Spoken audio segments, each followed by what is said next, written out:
Morning na Yumenes. So for today's food trip, ayan, umagang-umaga, alas 5 ng umaga, 5:30 AM.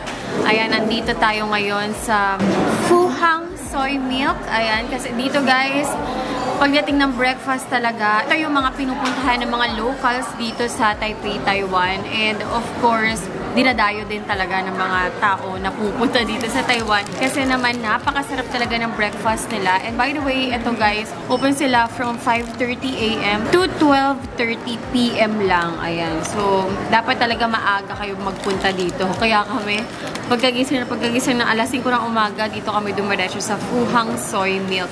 And dito guys, makikita nyo dito, pagpasok nyo, meron ng mga nagbe-bake. Pero yung way nila ng baking, meron silang parang pugon. Hindi ko alam kung anong tawag sa ganon. Basta merong bilog. Tapos pinapasok nila yung mga flatbread doon sa loob. Parang pugon yun sa atin. So doon nila niluluto yun. Hindi sa oven.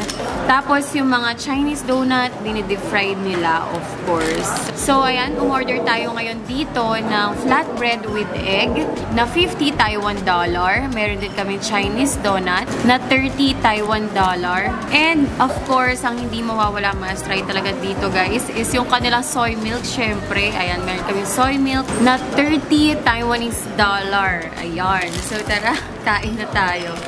Breakfast, dahil itong important meal of the day. Diba? Unahin ko tong flatbread with egg.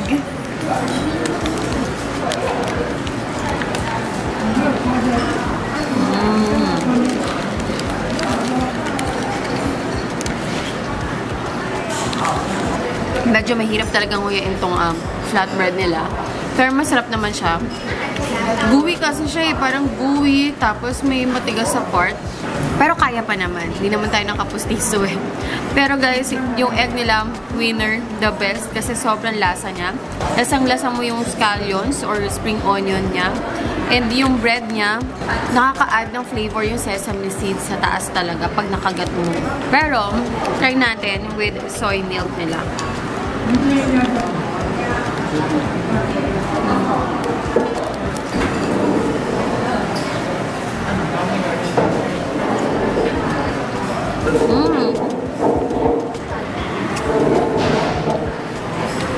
Para di kayo mahirapan ngumuya, kailangan yung sabayan ng soy milk. Paggagat nyo, sabayan nyo. Tsaka, ang sarap pa. Masarap yung soy milk nila. Ako kasi ito talaga yung iniinom ko na gatas eh, soy milk. Kahit yung buntis ako, soy milk talaga kasi healthy siya.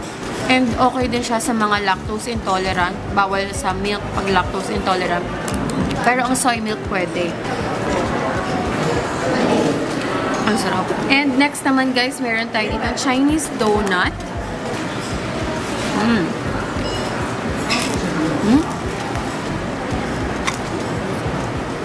Crunchy pa rin, di ba? Pero grabe, na-oilyhan talaga ako dito sa Chinese donut nila. Masarap siya na donut. Flaky. Flaky siya sa loob. Then, nararamdaman talaga pagkagat mo, crunchy siya tapos airy.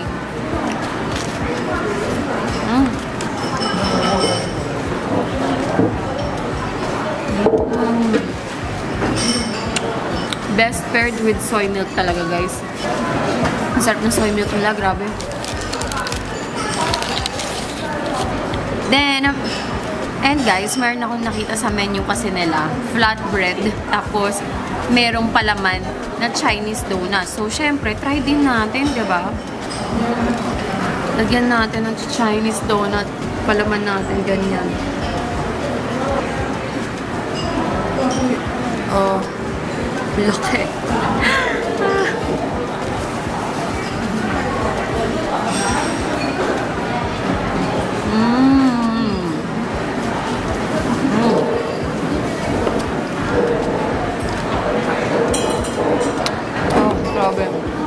Perfect na perfect pang breakfast.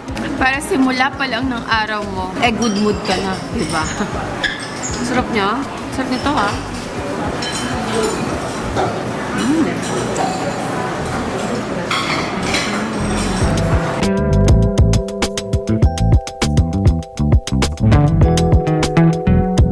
First stop natin dito sa Rahoy Night Market. Nakita namin ito kagabi, hindi kami nakatikim nito, kaya this time titikman namin yung may niluluto sa parang pugon. Ayan, tapos dinidikit nila yung bun dun sa pugon, tapos dun na nila niluluto talaga. O, diba? Sobrang unique ng style, sobrang unique ng way of cooking nila dito sa bun na to. And yung bun na to, guys, hindi ko alam kung anong tawag sa kanya, pero meron siyang feeling na pork. Yan, pork meat. And meron siyang napakadaming scallions or spring onion. May sesame seeds din siya sa taas. So, tara, let's try. Actually, na-try ko na siya.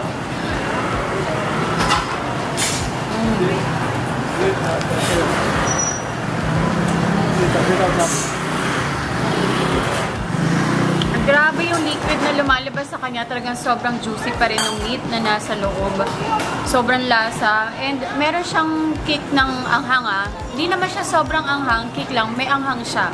Kaya rin siguro ako nasasarapan talaga. And yung dough, yung bun, ang crunchy nung labas, pero ang gooey nung loob.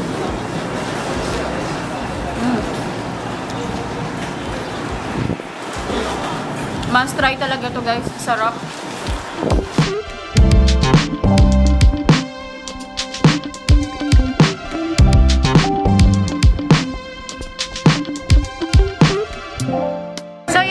Next naman na nakita namin na pwede rin i-try. Ayan, kakaiba din siya, guys. Kasi ito, meron kami nakita dito na may dinibake na bun din. So, kanina kumain tayo ng bun. Ngayon, may bun din. Pero, pwede siyang pang dessert kasi pwede mo siyang lagyan ng ice cream. Ayan, pero bukod sa ice cream, pwede mo siyang lagyan din ng butter. Pero kung gusto mo pa ng something sweet and something cold, mag-ice cream ka na lang, ipalaman mo yung ice cream. And itong in-order namin, strawberry flavor siya. Kasi yung kasama ko, mahilig daw siya sa strawberry, kaya strawberry flavor yung in-order niya. And bukod sa strawberry flavor, may iba't ibang klase pa sila ng flavor na pwede nyo ilagay sa bun nyo dito. Meron silang vanilla, etc. And ito, guys, nasa 65 Taiwanese dollar ang isang order nito. So tara, try nga natin kung masarap ba to. Ice cream pa lang, sarap na. Strawberry na strawberry. Parang hirap kagatin nung nung ice cream. Nangingilo ako.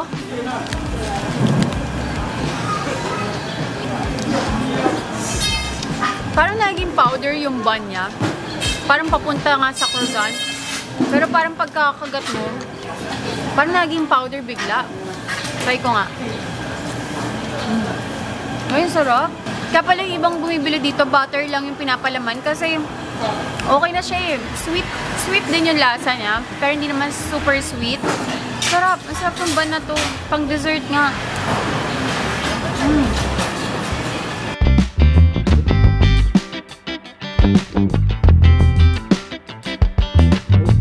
Next naman, guys, na itatry natin dito sa night market. Ayan, meron ako nakita dito na mga street food. Pero yung street food nila dito, puro lamang loob talaga. Pero meron din silang chicken feet. And kakaiba din chicken feet nila kasi color black yung chicken feet nila. Kaya napa-order din ako. Tapos, syempre, mahilig ako sa heart. Bumili din ako ng heart nila. And napansin ko sa heart nila, ang laki ng puso ng manok. And yung isa, hindi ko sure kung ano to, pero feeling ko balon-balunan siya. So, lahat to, nang binili ko, tatlo siya, nasa 110 Taiwanese dollar. Ayun. Hindi ko na alam kung magkano to, magkano yung chicken feet, magkano yung isa. Basta lahat to, all in all, 110 Taiwanese dollar. Puso.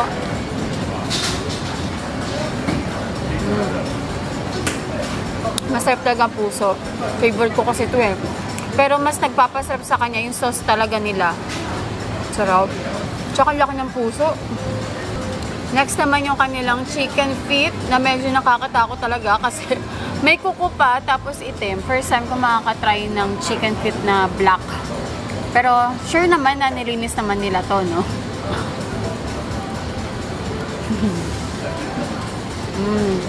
Chicken feet. Lasang chicken feet naman. And malambot.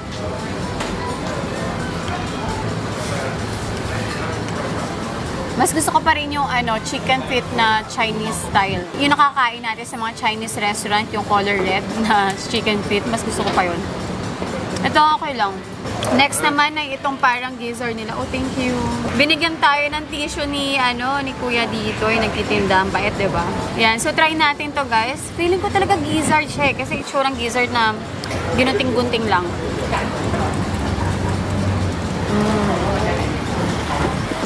Yung texture niya talaga, parang gizzard. So, feeling ko talaga gizzard. Kung hindi. Pero masarap talaga guys yung sauce. Yung sauce sila may pagkamaanghang kasi may silit and generous talaga sila guys sa spring onion. Feeling ko ang mura ng spring onion dito sa Taiwan. Kasi halos lahat na nakikita kong pagkain ng spring onion. Sarap.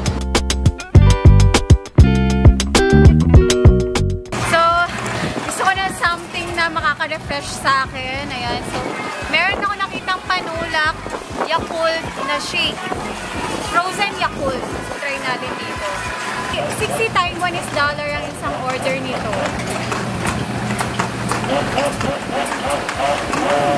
Alamig.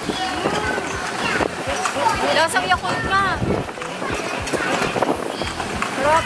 So yun guys, hanggang dito na lang yung vlog natin for today's food trip kasi wala na kami makita na iba pa ang kakainin namin kasi iba na kainan na nga namin kagabi. So talagang bumalik lang kami para matry pa yung iba pang food dito sa Rauhe Night Market. So again guys, located siya dito sa may Taipei. Ayan, nandito kami ngayon sa Taipei, Taiwan. And isa tong Rauhe Night Market sa isang pinaka-okay na puntahan pagdating sa night market. So gusto nyo matry, dito siya located sa may Songshan. Kung mag-MRT kayo, pwede kayong mag-MRT tapos ba kayo sa Songshan Station. Ayun. So there you go guys. Thanks guys again for watching. I'll see you guys again. Bye!